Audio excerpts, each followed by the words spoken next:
Unexplained happenings are happening all over the world, no matter what time of day or night it is. It just seems like there are other things and other forces at work at all times. Welcome back to the swamp, my friends, and welcome if you're new. Today I'm going to be sharing some creepy and allegedly true ghost horror stories and paranormal horror stories that just cannot be explained. If you have a story that you would like to share in a future episode, be sure to submit it at swampdweller.net or on Reddit at r/thedarkswamp. I'd love to share your story with everyone here in the swamp. Today's episode is sponsored by Chilling, the #1 app for scary stories and all things horror. If you're not already familiar with the Chilling app, it's an app that I've been partnered with since its inception. It was actually invented by my good friend, Being Scared, and it features many other narrators like Your Maker, Mr. Creepypasta, Mr. Creeps, myself, and many, many others. Of course, we can't forget Chilling's patented ambient sound menu. This menu lets you change the background noise at will, so if you want some rain noises, you can have it. If you want to change to some nice ambient thunder sounds, you can do that as well, and it won't interrupt the story at all. And currently, Chilling is running a campaign on Republic, so now everybody can have a piece of their favorite app. So, if you want to be a part of the fastest growing horror app today, be sure to check out all the links in the description, and I'll see you there. And once again, thank you Chilling for sponsoring this episode, and I can't wait to see you guys over there. Footprints in the Ice by BoobuesHagrid. I'll keep this short and sweet. A few years back, we were having a brutally cold winter. The snow had frozen into ice and covered everything. It was pitch black in the backyard when I let my dog outside one last time before bed that evening. As we exited the house from the sliding door of the walkout basement and onto the lower deck, I felt like something was off. Our home backs up to some woods, so I was accustomed to hearing noises from the wildlife at night. But this was different. Nothing made a sound except the cold Arctic wind, but I felt I was being watched. When my dog was in the backyard, I looked around nervously, expecting a coyote or a predator to pop out of the tree line. My dog did his business, but afterwards stopped and stared at a corner of the woods until I got creeped out and called him back inside. I quickly locked the sliding door and shut the curtains, unable to shake the uneasy feeling I had outside. Then, after double and triple checking all the locks in the house, I finally felt at ease enough to go to bed. Sometime around 3 in the morning, I hear the muffled sound of my dog barking from the basement 2 floors below. I got up, stumbled down 3 flights of stairs, and found him standing at the basement sliding door. He was peeking his head through the closed curtains, barking his head off with the hairs standing up all on his back.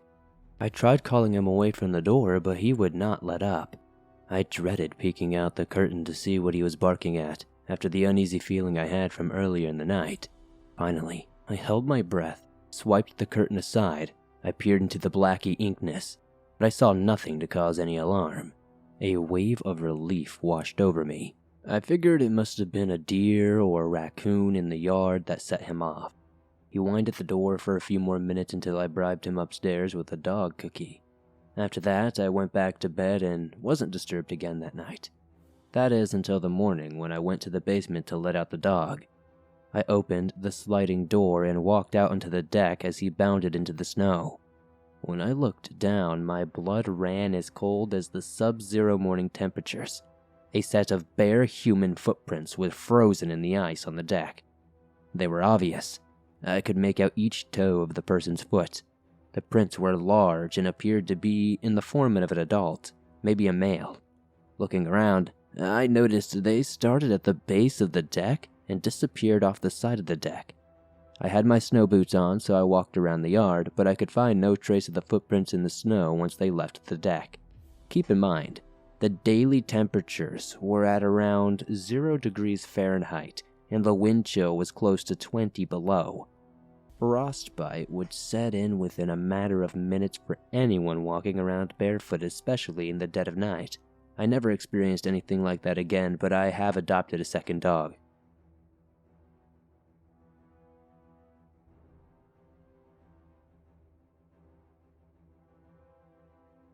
My Ghost Story by Tater. These events started about a year and a half before my youngest nephew was born, and the little bugger turned a year old 2 months ago. I mentioned last time that I'm a practicing witch. I don't broadcast it much, but I don't hide it as I used to do it in my youth. This has led to a few friends over the years coming to me for more specific advice, and a few surprised me since I need to get used to people taking me serious for this kind of stuff. My best friend's aunt, who I believe is some sort of Christian denomination, paid me for a home cleansing in one of the wards I've made for my own home. The story started with this type of interaction with my pregnant sister-in-law. She called me to tell someone about the weird stuff that had started happening around their home. After an old friend visited for a few days, she admitted that this individual had a more sketchy past from life decisions and drugs, and that they used to mess around with a Ouija board when they were younger. That was all I needed to hear, and I gave her my undivided attention. I have to love how a powerful divination tool is sold as a kid's toy. I've heard too many horror stories about them to even give it a try. Anyway, she told me about the strange electrical issues that started when she first got there, but what worried her the most was that it never stopped after she left. Lamps would stop working, for example, and one even popped a bulb in my older nephew's room out of nowhere. What got to her and made her call me was the string of bad luck that started small but soon escalated to my brother getting into a car accident.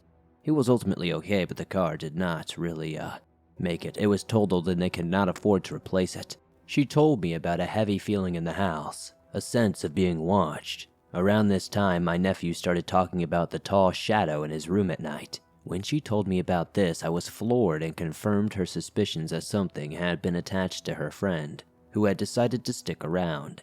She was worried for her family, but the fact that she was pregnant, it cranked everything up to 11. It probably saw them as an easy target, causing stress to feed on the negative turmoil it caused. After the initial shock had faded, I was absolutely livid. I'm the type of person who doesn't care if you mess with me, but when you mess with my loved ones, it's a completely different story. She'd called asking for help, understandably on the more discreet side, so no cinnamon stick pentagram wraiths. She also didn't want to do anything that dealt with smoke for apparent reasons. I told her about simmer pots and simple sound cleansing, something she could do while I got things together for them in the meantime. She could go around the house banging on a bank and telling it to get out if needed. I made a protection jar in a small discreet glass jar smaller than a mason jar that she could place over her doorway or bury underneath her front porch. I also gave to her another small jar full of small tumbled pieces of obsidian. Those were for every entrance of the house, front and back doors, and windows for after she did the cleansing of her choosing. Simple. If it were, I wouldn't be typing this out at 1 a.m. when I can't sleep. I gave her the supplies at her baby shower a few weeks later. With all the friends and family there, I almost didn't pick up on the odd feeling that seemed to radiate from the closet in the corner to my sister-in-law. I'm a practitioner who loves crystals and makes jewelry, so I was discreetly protected from everything. At the time, I had let my anger get the better of me and challenged it to pick on someone their own size. Unfortunately, it did just that and followed me home. It took me a while to realize it, and also for it to get past my protections. Unfortunately, wards need to be refreshed and recharged after a period, and it was that time again.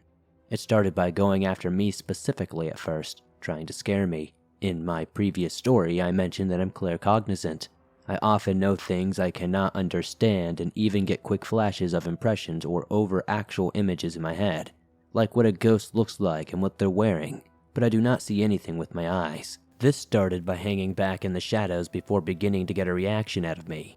Then, it liked to wait around doors so it would suddenly be in your face when entering a different room. It was skinny, dark, large, slightly sunken-in eyes and long limbs.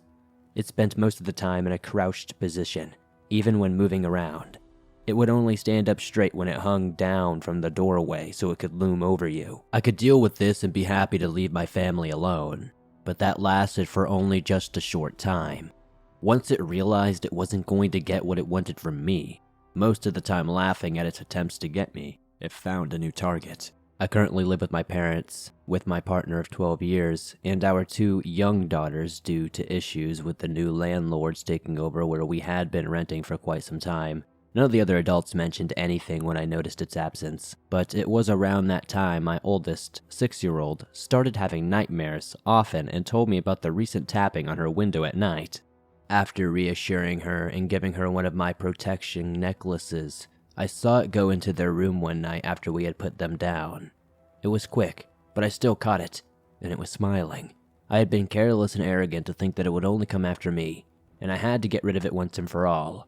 I was going the whole 9 yards to make sure it couldn't find a metaphorical hole to hide in. After a ritual shower to prepare myself, I opened all the windows before taking down my wards to charge them before cleansing every part of my home.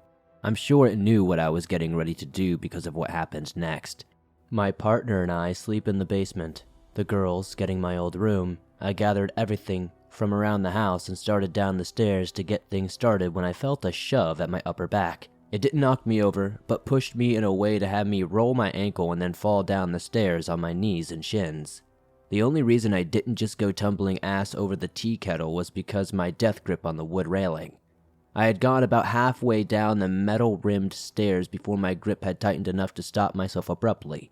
It took me a minute or so to get my banged-up legs back under me to finish getting down. My legs were cut up pretty bad and would be covered in bruises for the next week or two.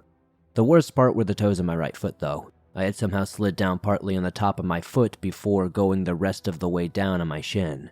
My foot was absolutely killing me and swelled up for quite a few days after. After making it to my desk and chair, I let myself quietly freak out for a few minutes. That was the first time anything had ever outwardly attacked me, but it had also convinced me that I needed to finish my task and get it out of here once and for all. I wrapped my foot up with an ace bandage and kept on going.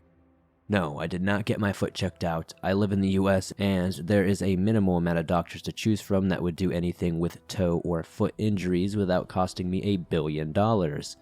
I'll spare you the details, but after that, I haven't seen or felt that thing since. Even if I still can't curl my last 3 toes on that foot anymore. Thank you for your time, and I'm sorry that this got so long-winded. Greetings, Swamp Dweller. My name is Patrick. First off, I'd like to say that I love your show.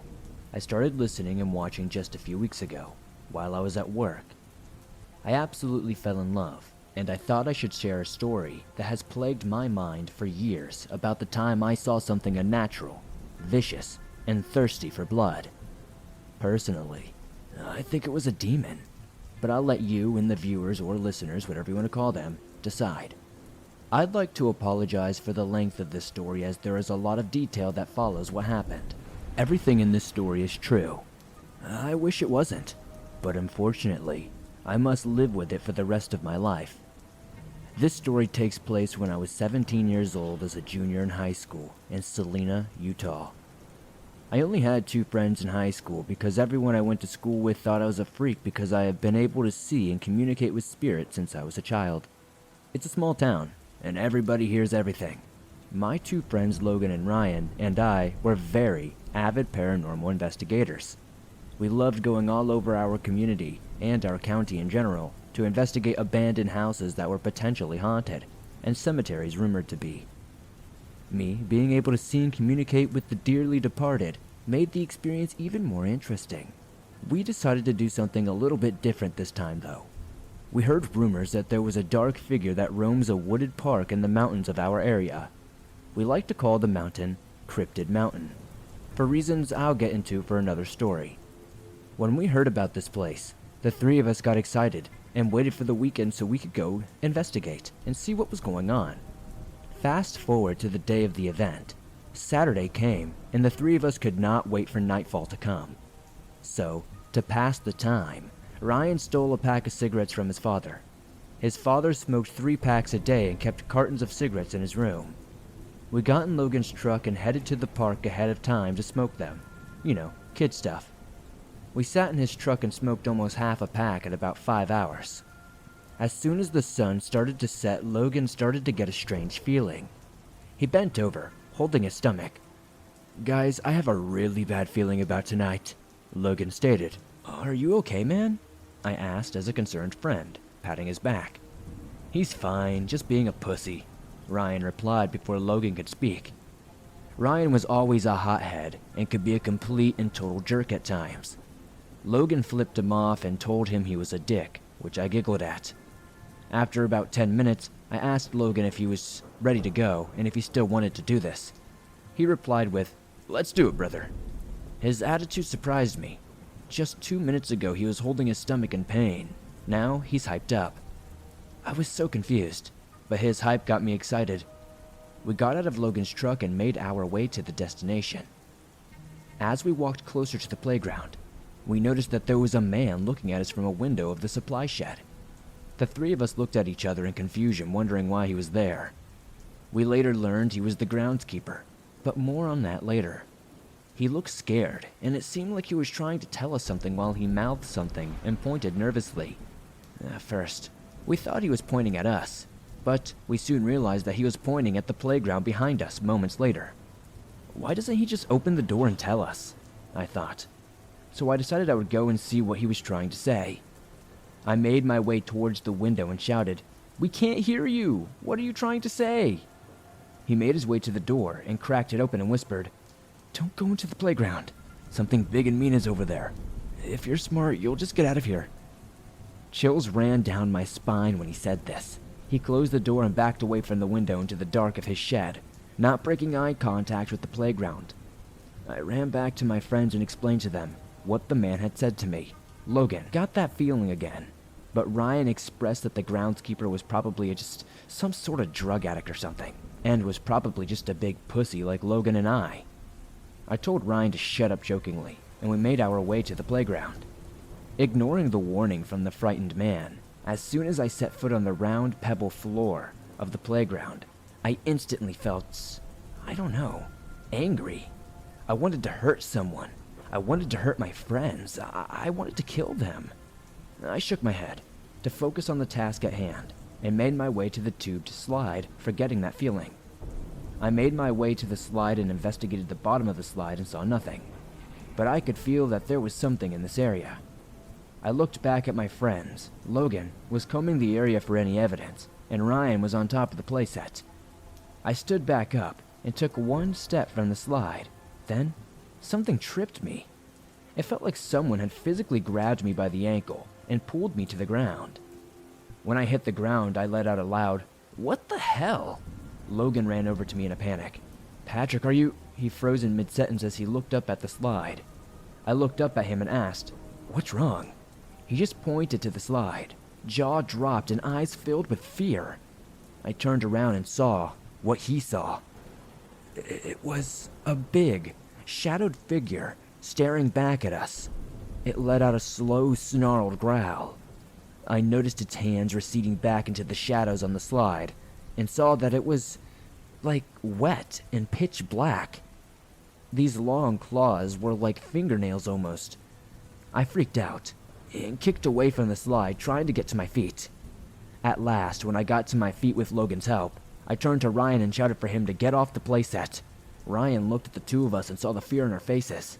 Then he saw something crawling up the slide. He didn't stay to find out what it was. Instead, he jumped from the highest point of the playset to the pebbled floor below. When he landed, Logan and I heard a loud crack from Ryan's foot. Later, we found out that he broke his ankle in 2 places when he hit the ground. Logan and I picked him up and ran back to the truck. The anger feeling I felt earlier was back as soon as I set Ryan in the truck. I grabbed Logan's baseball bat from the bed of the truck and made my way back to the playground. I know now that this was a stupid decision. Logan and Ryan yelled and cried for me to come back, but I didn't listen. I got back to the slide and searched for whatever it was that scared the living daylight out of us. It wasn't in the slide anymore, nor was it even on the playground. I searched for what felt like an hour, but was only a few short seconds. I looked over at the groundskeeper's shed and saw the door was open. I made my way over in a fury, thinking I was going to mess this thing up. When I got to the shed, the rage inside me left. My body was replaced with confusion yet again. The groundskeeper was gone, as if he was never there in the first place. I looked inside, but didn't see anything out of the ordinary. I looked back at my friends in the truck to see them waiting in suspense. I felt as if something was breathing on my neck and froze in place like Logan did earlier. In fear, I slowly turned around to see something that will forever be etched into my mind. When I turned around, a shadowed face with piercing yellow bloodshot eyes stared back at me, snarling at me with this decayed and jagged-looking smile, drooling some nasty yellow liquid. I was in a state of paralysis. I couldn't move at all. Then, this thing let out a roar so ferocious it brought me back to my senses. I dropped the bat and ran back to the truck as fast as my feet could take me. When I got to the truck, I hurried and jumped in and told Logan to get the hell out of there. After I got my breath back and Logan began to drive, I looked at both him and Ryan, and their faces were pale. I asked them what was wrong. This is what Ryan told me. Dude, when you were running back to the truck, something tall, thin, and black was running behind you, reaching out for you. I was speechless. To this day, I wonder what would have happened if it had caught me. Out of all the craziness and fear, we had Logan take Ryan to the ER. After the hospital visit and Ryan's extremely angry dad, we all went home. The next morning, Logan called me and asked if I went back to the park. I said no. Why? Confused. Because this morning I was getting ready for my early morning run, and when I opened my front door, my bat was sitting on my porch with scratch marks all over it. My heart dropped. I remembered dropping his bat at the park by the shed. I never went back to get it. What Logan said next still haunts me. It had this yellow stuff dripping from it. Later, we found out that the groundskeeper we thought we saw that night died of a massive heart attack in that same shed 10 years prior to our investigation. I know this because we did some digging and we found an article and an obituary. 2 years later, I learned the shed was torn down by the city for safety reasons, and they will not disclose why to the public though. I'd love to read some comments as to what you guys think this was. Thank you for reading my story, Swamp Dweller. When I have the time, I'll share some more tales from Cryptid Mountain.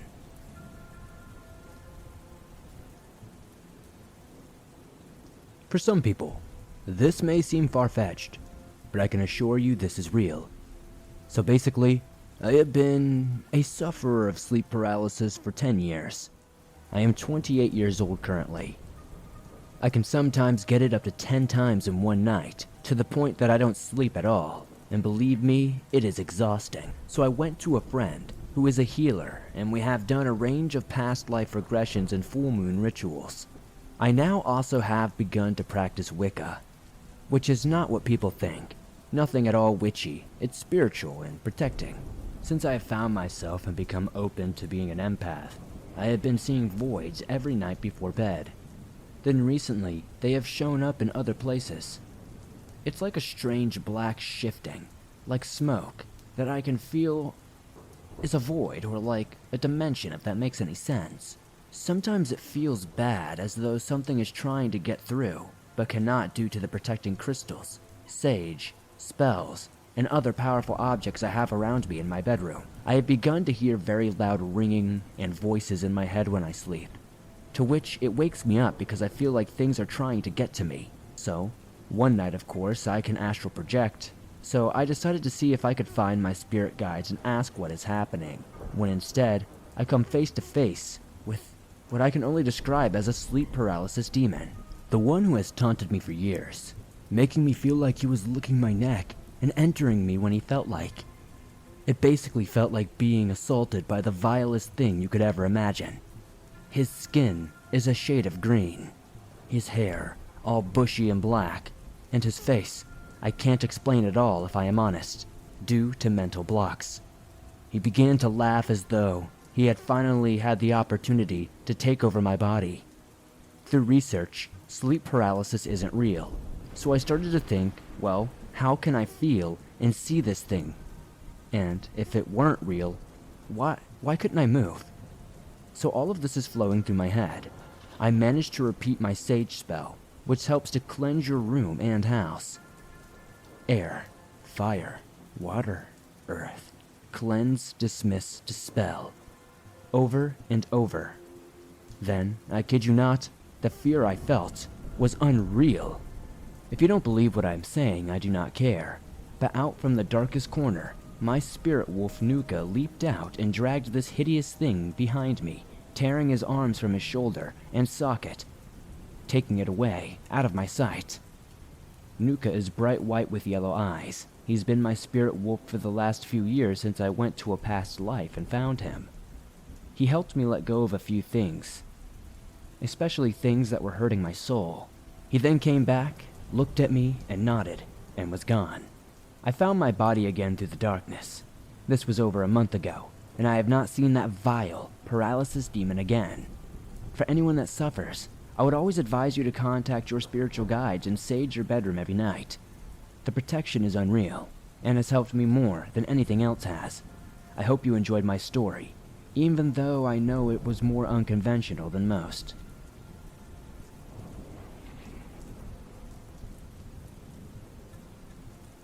I think there is a demon or a ghost following my family. I'll start with saying that I'll have to send this in a couple of parts, so it isn't too long. And I apologize, this has been something that's followed me my entire life, but I'll share the most impactful or strange moments.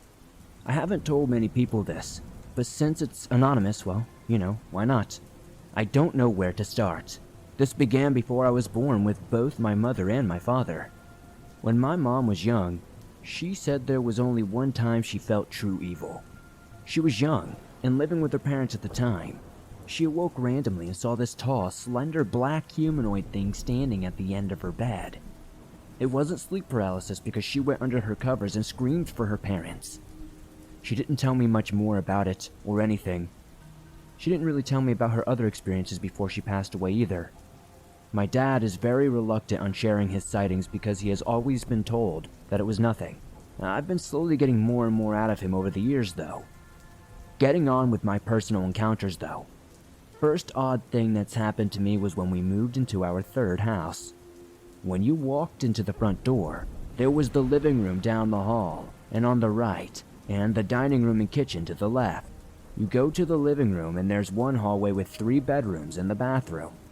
My parents on the left and the rest on the right, and one at the very end.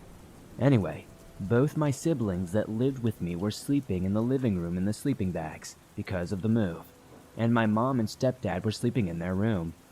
When my older sister and I woke up, we ran to the back room, which was the one we were arguing about, to see who gets it, because it's the biggest one. When we opened the door to the closet, on the inside to the left of the door, there was a crudely drawn face in Sharpie that looked like a half-dog, half-human thing. My sister immediately yelled at me for trying to scare her out of getting that room, because that wasn't there the day prior, and no one else went in the room. I know for a fact that I didn't draw it, and when I finally convinced her of that, she said we shouldn't take it off, because it might anger whatever did it. She is a strong believer in ghosts. I wish I still had the picture, but I lost the phone as this was over 13 years ago. Another time, in the same house, my sister and her best friend were exploring the attic, which was off limits, and no one ever went up there because they thought it was very creepy. Not even my parents. Well, they discovered some boxes and ran off to tell my stepdad when he got home. He went up there and immediately ran down and called the landlord to take them out of the house right now. He didn't even want to touch the boxes that were up there and refused to tell us what they were. Now when I ask him, he pretends like that never happened, which is infuriating because I'm very curious. Anyway, if you're interested in more stories with this demon or ghost that followed my family, I have a couple of other things that has happened that I cannot explain and might be paranormal.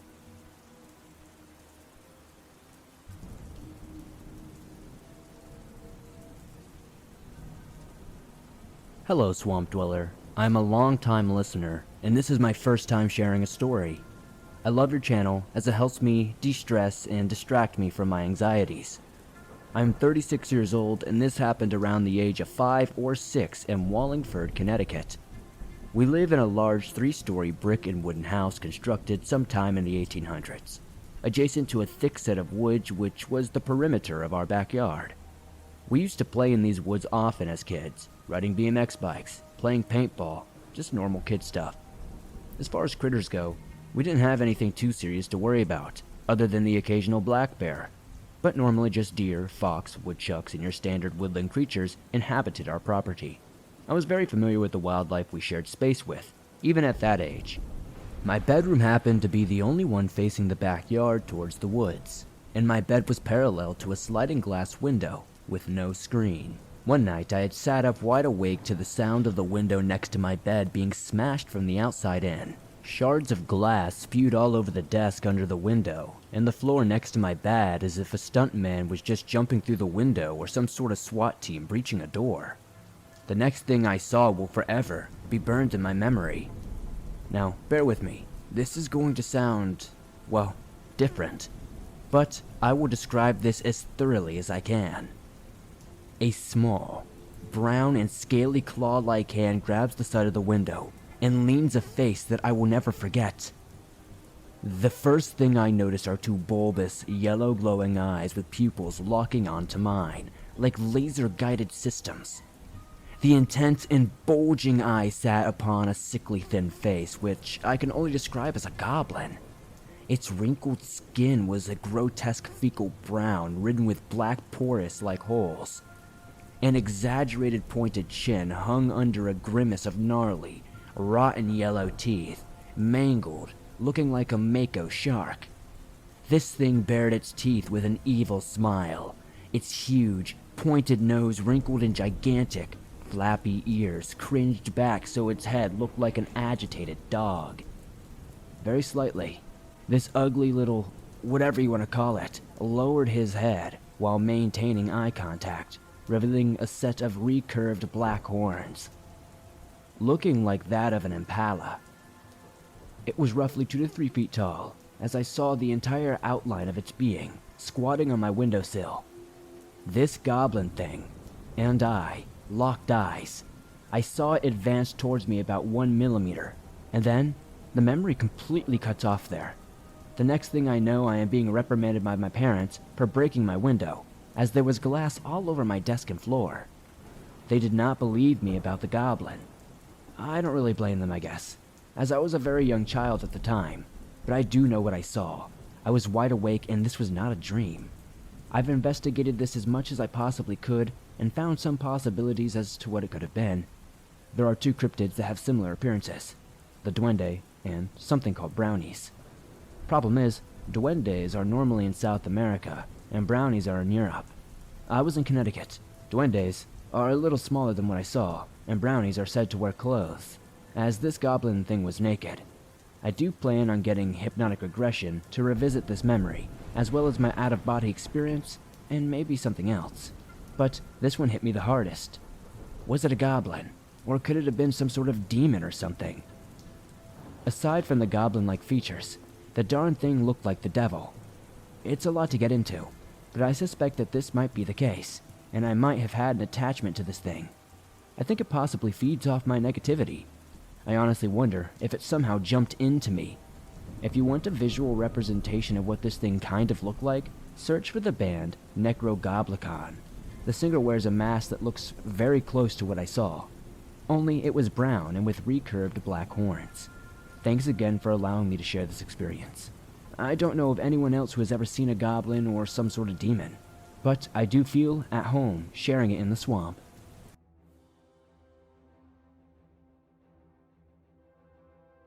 Thanks for listening to these creepy and allegedly true paranormal and unexplained horror stories. Whether it's a demon, a sleep paralysis encounter, or some sort of unexplainable footprint that's following you in the snow, I don't know how to explain any of these stories.